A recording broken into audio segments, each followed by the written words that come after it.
les deux CAN CAN Coupe du Monde bi ñu demoon avec un budget de 14 milliards dem nañ fi CAN dem nañ fi Coupe du Monde ak CAN avec un budget de 14 milliards ba tey ma lay wax ni amul fenn fu ñu toog def bilan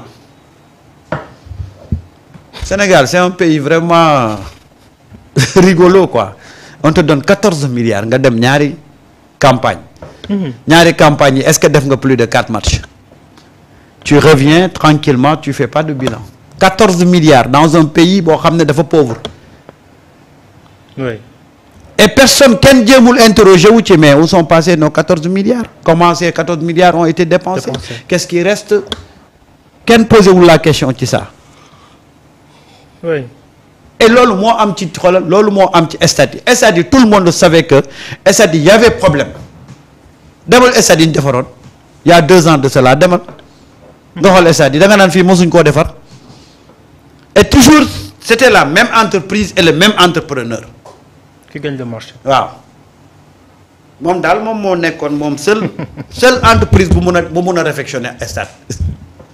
C'est extraordinaire ce qui se passe dans ce pays là te nii lañ ko jàppee nag à tous les niveaux. Et aujourd'hui soo gisee 12 ans après avec autant de milliards yu ñu dugal ci dëkk bi nga gis que ne dëkk bi ba tey tout est urgence.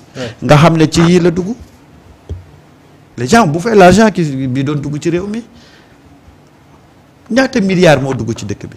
wallaahi. tu sais Top. Moi j'ai vu les anciens ministres de Diouf am na ci ku mu xamoon yal na yàlla guddal fanam. amiin. ku ñuy wax André Sonko.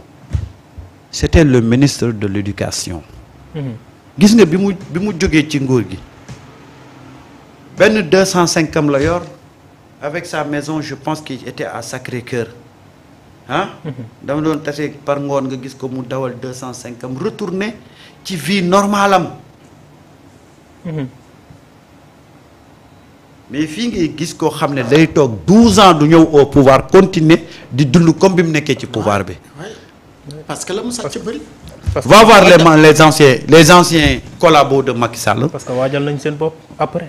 ay 8-8 ay milliardaires. waajal nañ seen bopp après. ay 8-8 lañ yor. nekk ci niveau bu gën a kawe tax bañ nekkee ca pouvoir bi. je te jure. am na des gens qui travaillaient avec Ablaye Wade depuis 2012 la ñu gëj ci pouvoir bi liggéeyuñ defuñ dara. dama ne la jamono yële. waaye seen niveau de vie ba tey nii. jamono yële amoon nañu rencontre ak benn société de la place. ñu dem ci benn hôtel. fekk fa benn ancien ministre Macky Sall. ma nga toog ak la muy consommé ak yëpp.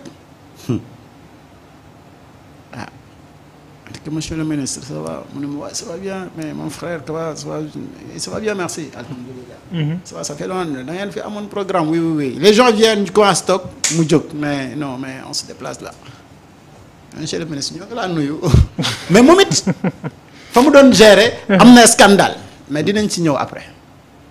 ah bon. waaw. fa mu doon gérer amoon na scandale. merci Massamba Fall. waaw ñu ngi ko nuyu bu baax. oui. bés dina ñëw. ak Papis Diawa. on parlera donc de ce scandale là incha allah. incha allah. waaw. mais may pour confirmer rek li Samba wax. oui. may que ni ñoom au moment wu ñu nekk ci nguur gi si la ñuy profité mën a sàcc li ñuy dundee. ilaa yow mi diin. dem seen yoon. waaw. oui. moo tax bu ñuy sàcc ay milliards rek la ñuy këdd. te loolu yëpp nag li ñu doon wax ñun fa lañ ko doon jaarale infrastructure. oui. ma tax xam nga ñun waxoon nañ fi ne scandale yi ñuy tudd fi yëpp ci réew mi ak département boo mënti dem ministère boo mënti dem. infrastructure la jaar. moo gën a yomb pour. waaw oui. boo demee santé. infrastructure la jaar. nga dem justice infrastructure la jaar. nga dem sport infrastructure baa nga fa. nga dem si direction yi ñii sax ay yii infrastructure ba CDC infrastructure dans tous les secteurs. infrastructure bi mooy département bi ñuy jaar. ngir sàcc milliards Sénégal mais avec ça nan la Sénégal di amee ay infrastructure de qualité nan la ñuy amee ay infrastructure et pourtant bu ñuy xayma am réew mi avancé infrastructure yooyu noonu daf ciy bokk. parce que bu fekkee ne da ngeen manqué ay infrastructure donc yeneen yi si des moom kenn waxaale wu ko.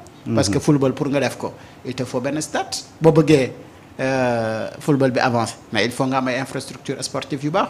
boo bëggee faj jàngoroy askan wi mais il te faut des infrastructures sanitaires. bu amulee fu nit ñi di fajoo amul mais ñi am xam-xam bi di faja fu ñuy dem di faj. donc dafa nekk ay secteurs yi nga xamante ni. fa la gars yi doon jaar ngir sàcc alal ji. parce que bu fekkee ne da nga bëgg a désenclaver yenn gox ya goxaat yi te amuñ tali mooy infrastructure yi routières yi. mais zone yooyu du désenclavé wu donc développement bi également dafay lamp.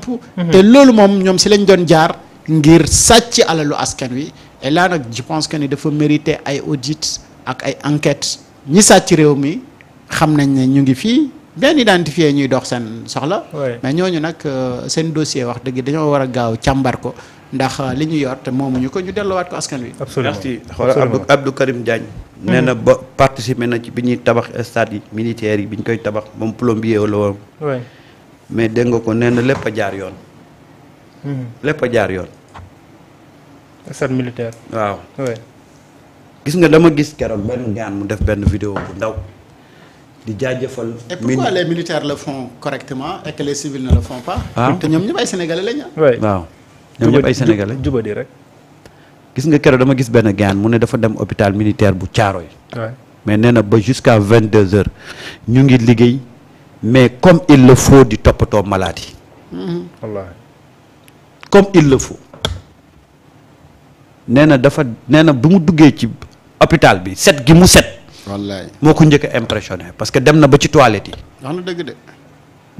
avec des gens accueillants très corrects et très professionnels. très disciplinés. waaw. moo tax nous devons vraiment yenn infrastructures yi man je suis pour ñu confier ko les militaires. yàlla xam na ne bés bu ñu leen ko joxee laxisme bu bari bu doon am ci dootul amati. top. xam nga bi gars yi ñëwee dañoo imposer woon gars yi di xëy à l'heure mais toog gars yi bàyyi nañ loolu. gars yi. bàyyi nañ teel a xëy. teel a xëy ba. non waxoon naa ko fii. Déthié Fall moom bàyyeegul. non waxuma Déthié Fall liggéeykat yi ci boppam. léegi ba 9h embouteillage day am ci dëkk bi nit ñi nekk ci seen soxla. ah. lu leer laa la wax. à corriger ça. ba léegi. delluwaat nañ ci seen vieille mauvaise habitude ya. liggéeyatuñ de. liggéeyatuñ de. note de service yaag yëpp jël nañ xëpp fële ca poubelle ba nekkaat ca lañ nekkoon. et voilà ce pays. loolu moom teel na. mais c'est-à-dire que voilà un pays où on manque de conscience professionnelle. parce que am na yoo xam ne yow yaa ko war a bañal sa bopp. dëgg. on ne peut pas mettre ci nit ku nekk un garde benn soldat. et que les agences aussi jël ay mesures yu sévères. mais delluwaat nañ ca nañ nekkee woon de. yow bi ñuy doog a jël mesures yi laa la wax nii à 8h 8h30. dootoo gisati embouteillage ci dëkk bi. ñëpp dem lañ seen bërëbu liggéeyukaay. tàmbaliwaat na léegi. waaw mais demal xoolal léegi. ba 9h gaa yaa ngi ci mbedd mi. ban heure nga yor nii 14h. 14h demal ci entreprise nga xool am na ñoo xam ne wàcc nañ ca midi. et avec les mêmes retards. dans le travail. da ngay am papier bu ko signalu mais il te faut 3 jours 4 jours. pour mën ci jot. loo xam ne c'est vite fait. da ko war a signer du fa toog. dafa war a signer du fa toog. te loolu la ñu xeex de ba teg fi ñii. waaw donc du yoon ñu gis. non c'est-à-dire que. des fois da ngay gis yenn pratique yoo xam ne tu as l'impression que on est en train de marcher à reculons quoi. mais si les militaires arrivent à le faire. mais pourquoi pas les civils.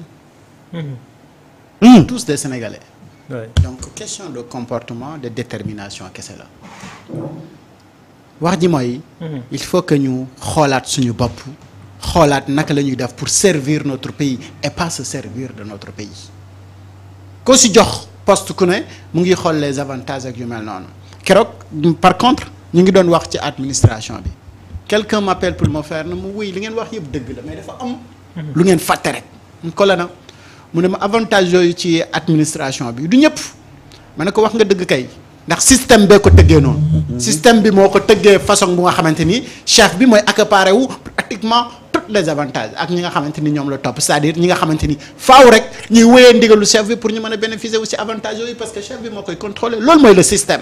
Et ce système là moom la ñu war a dëkkati. parce que dans l'administration da ngay gis ki nga xam ne moom moo fa gën a am rigueur gën fa taqe gën fa xobe. mais ci ab puus bu ndaw lañ koy tegal ay journal rek lañ koy sànni mu lire. tout ce qui est stratégie yu nga xamante ni day avancé loo mbir yi. daanaka moom du ko yëg du ko gis. yow mi nekk à l'extérieur sax yow yaa ko gën a xam li xew ci biir kër yi que moom mi nga xamante ni mu ngi fa am compétence yëpp loolu système bi la. et système boobu la ñu war a dëkkati. et boo xoolee loolu moom la président Diomaye Faye ak son premier ministre Ousmane Sonko xam ba tax mu ne faaw ñu digitaliser mbir mi ba nga xamante ni accessibilité yi dinañ ko xam fan la erreur am wala fan la retard amee. su ko defee ñu mën ko xam nag oui contrôle bi gën a yomb et puis sanction yi ñu mën ko jël. ci jamono ji nga xamante ni moom la waree. donc ce qui se passe dans nos administrations bu fekkee ni par exemple da ngay ñëw pour budget mais même budget bi parfois da ngay gis ko yónnee budget pour ñu budgel ko ñu foog ne moo ngi fete nekk fa donc tappale googu nekk si ñun. mais faaw ñu dindi ko. oui bu ñu bëggee avancer. bu ñu bëggee avancer. mais oui. loolu rek moo ñu taaree la. absolument et il y a Mo Gueye qui le dit et nous on l'a dit ici. moo tax c'est très pertinent le fait que ñu créer benn ministère des infrastructures. mu centraliser tout ce qui est infrastructure. non Moussa loolu kanaa du dëgg kañ. AGETIP ba léegi remplacé gu ñu Malick Gueye. man de dama judd fekk fëtt ko ko mënuma la wax nag kañ lañ ko fal. mais am na benn musée bu mu waroon tabax côté dans le Fouta. mais musée boobu dinañ si ñëw un jour. waaw xam nga c'était lancé avec Macky Sall. waaw foofu également ay milliards la. mais bu loolu amee mais ñi fi nekk nii war nañu xoolaat donc AGETIP le directeur général. Malick Gueye qui est là-bas depuis 2016 quand même mais am na ay patriotes yu am compétence bu ëpp Malick Gueye. et puis c'est un pur apériste donc non. ah c'est le système. non bale bi war na yegg. bale bi des na rek. non bale bi war na yegg. bale bi moo dese non gis nga dëkk bi de. ñoo ngi bale dëkk bi de y a pas de secret. dëkk bi bu ñu ko buggee defar. faw ñu nangoo liggéey. faw ñu nangoo liggéey on peut inventer tous les plans du monde. mais si on ne travaille pas on va pas atteindre nos objectifs. jamais. mais ñun ñoo amul culture yi liggéey. man c'est-à-dire que voilà un pays où les gens n'ont pas la culture du travail.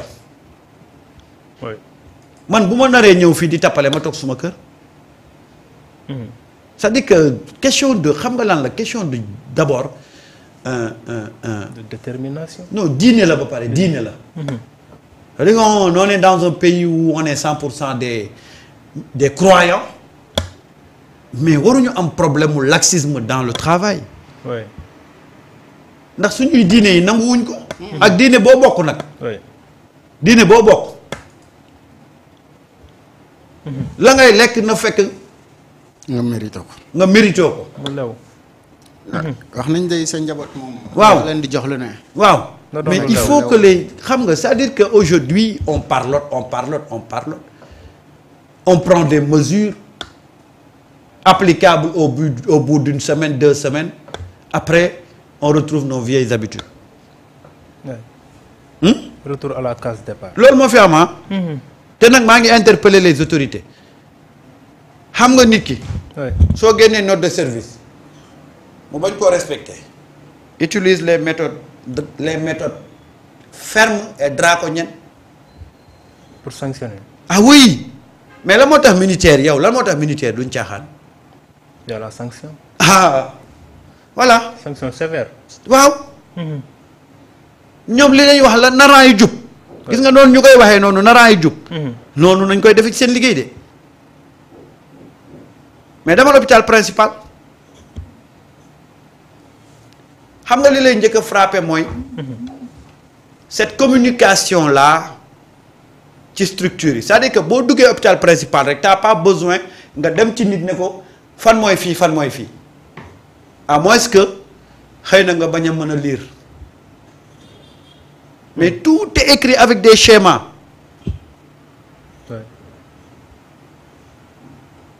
gis nga rigueur ak sanction moom moo ànd ak liggéey. xam nga nit ki boo ko jéemee indi ci kenn kii nanguwul da ngay utiliser des sanctions mais fii malheureusement xam nga moo taxoon tout le monde voulait aller à la fonction publique. Ouais. parce que boo duggee fonction publique. Tu es à l'aise. c'est la bamboula. c'est la bamboula. tu travailles moins tu produis moins et ton salaire reste intact. alors que foofu moo waroon a gën a. te foofu moo waroon gën a am rigueur. Ouais. mais demal dans les organisations privées. nga xool gars yi fa nekk dañ naan fii gars yi dañ lay utiliser ba nga xoolal ba nga dee. mais dëkk buy buggee dox dañuy liggéey. oui loolu kese mën ci mën a. ah loolu kese waaye mën bu ci mën a fekkee génne. ne ñii nanguwuñu liggéey. ñii di sàcc. oui waaw bu ngeen bu ku leen gëmloo développement da leen di nax. yow nanguwu leen liggéey li ngeen am as tuut nit ñaa ngi koy sàcc. vraiment. nga toog di leen seetaan. léegi fuy développé. kenn xamu ko. ah doy na waar donc il faut qu'on change de méthode. ah méthode bi ñu jël nii buñ ko. xam nga moo tax gis nga. pourtant méthode bu baax bi mu ngi fi. parce que sànq bi ñuy def comparaison bi dañ ne. Oui. boo demee ci secteur militaire yi. lépp lu ñuy gérer mu ngi correct. merci Pape Amadou Paul hôpitaux Diouf. même seeni oto. même seeni ambulance. Oui. bu ñuy faj bu ñuy assister. lépp lu ñuy gérer ça va et pourtant c'est des Sénégalais. de l'autre côté li nga xamante ni moom la civil yi di gérer. mais loolu moo baaxul mais ñan ñooy nekk civil yi di gérer les politiciens. les politiciens. oui. et ces politiciens là ñooy nekk di tappale ci secteurs yi ñu nekk yépp ñooy nekk di sàcc. oui. mais loolu nañ ko arrêté dakkal ko rek jàmm na ñooy réew mi tegu ci yoon parce que sénégalais baax na ah. mais dafa am sénégalais buy dugg ci système moo xamante ni système mu tappale la. mooy politique boobu. oui. moo ñu nga tardé. xamante ni boobu c'est révolu maintenant.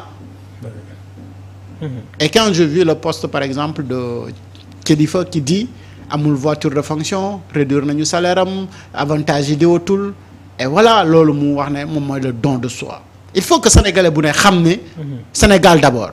te faaw ñu defar Sénégal te pour ñu defar Sénégal il faut qu'il y ait une génération bu war a sacrifier wu man dama jàpp na suñu génération ñoo war a sacrifier wu pour réew mi baax.